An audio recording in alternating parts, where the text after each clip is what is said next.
Hello everyone, Dragoon here bringing you a Union Arena deck profile video. Today we're going to be going over my version of the Sukuna deck for blue JJK.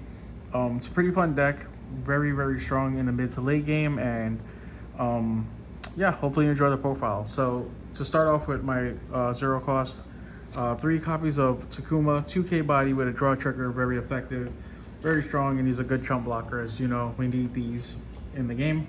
4 get UGs, obviously carrying the UG namesake is very important. It also lets you have multiple raid targets and targets for the Sukuna's fingers, which is very important for this deck. 4 copies of the on-play Nabara, lets you draw a card, trash a card, as well as having a draw trigger, so you get to draw a card either way. And her being able to discard your Sukuna's fingers that may get stuck in your hand is always good.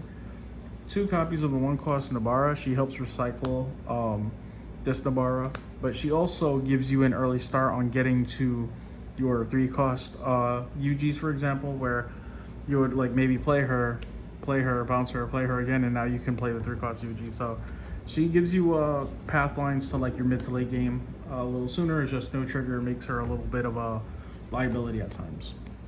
Getting into the 2-cost, we have 4 of the pair restricted UGs. I opted to play this over the pair restricted Sukunas because I just wanted to play a different take on this deck. It's a little more of a big body kind of thing rather than just like a early raid and like hit kind of thing.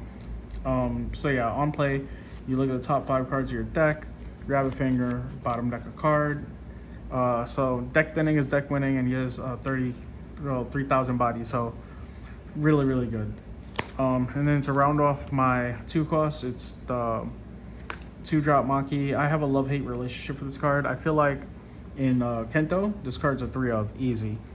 In Sukuna, maybe a 1 to 2, probably none when Volume 2 comes out. Her getting rid of 2 cards of your deck is nice, but her not having a trigger and only being 15 on your turn kind of sucks.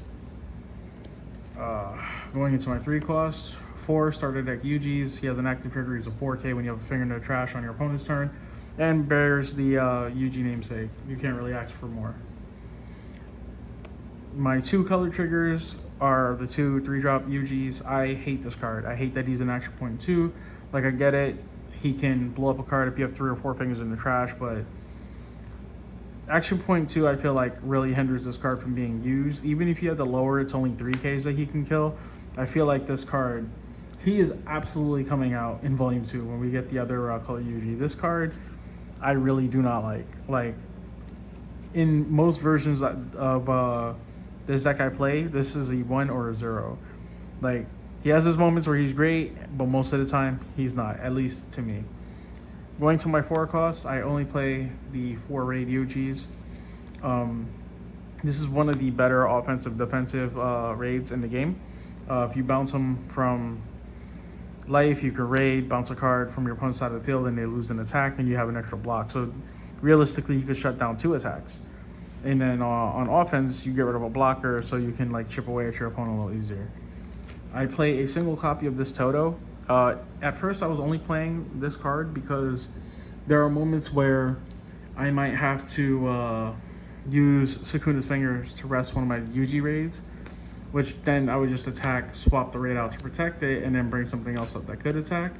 And then there's the 6-cost Sukuna that comes into play rested in action point 2, and he has to be played in the front line. So he helps mitigate the loss of attack on that turn. But he also gives you a 5th attack on regular turns. So and being that he's a 4K active trigger, if he was a get, that'd be great. But I don't mind him being inactive. And as a 1, if he doesn't really disrupt anything either for me.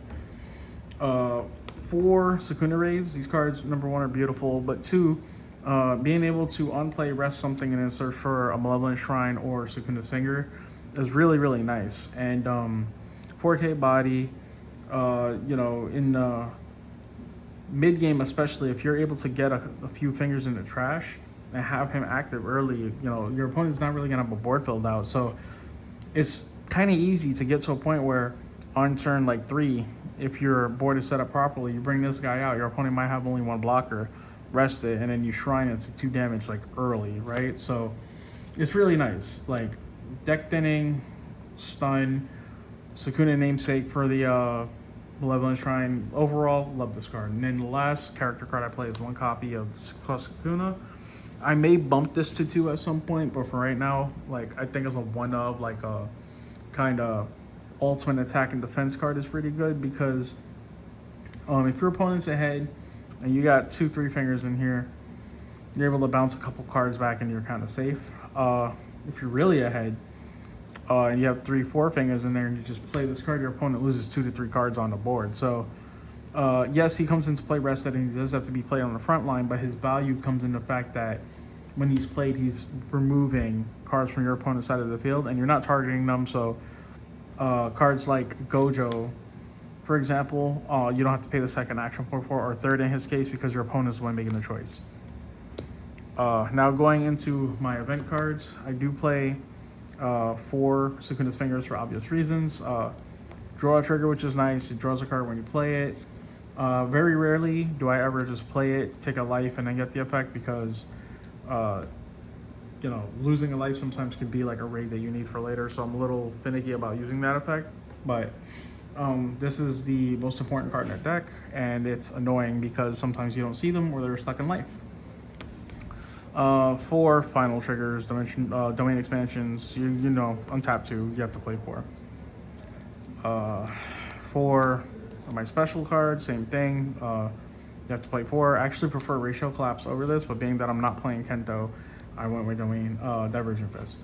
And the last cards in the deck are the Malevolent Shrines.